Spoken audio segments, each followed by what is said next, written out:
José tient cette boutique dans une favela de la zone sud de Rio depuis 30 ans.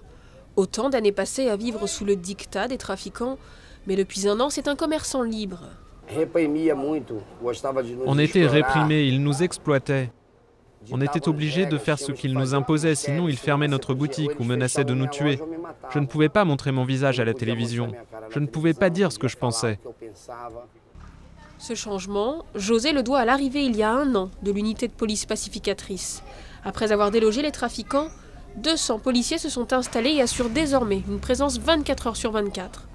La favela est plus sûre et les affaires tournent mieux. Ma clientèle a augmenté de 20% depuis que la police est là.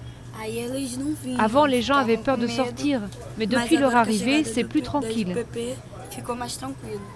La sécurité valorise le quartier et attire de nouveaux services, comme cette banque installée provisoirement dans ce local, et une société d'électricité qui offre depuis peu ses prestations aux habitants. Maintenant qu'on paie pour avoir de l'électricité, on a aussi le droit de faire des réclamations. Hier, par exemple, il y a eu une coupure d'électricité vers 1h, 2h du matin. Ils sont tout de suite venus réparer. Avant, on restait sans lumière et comme on ne payait pas, on ne pouvait rien demander. Ivan paye plus, mais en contrepartie, il espère gagner plus. L'arrivée de la police a provoqué une flambée des prix des maisons. Elles se vendent 2 fois plus cher que l'an dernier. Ivan compte bien en profiter. Il mise sur sa vue imprenable sur la mer et le quartier chic d'Ipanema pour attirer les touristes, quitte à rêver un peu sur les prix. Maintenant, je vais pouvoir louer ma maison. C'est 220 € par nuit.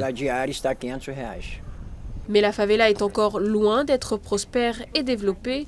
Des soins et des écoles de qualité manquent toujours. Cet habitant en colère souhaiterait bien plus qu'une présence policière. Ah ça, des policiers, c'est pas ce qui manque ici.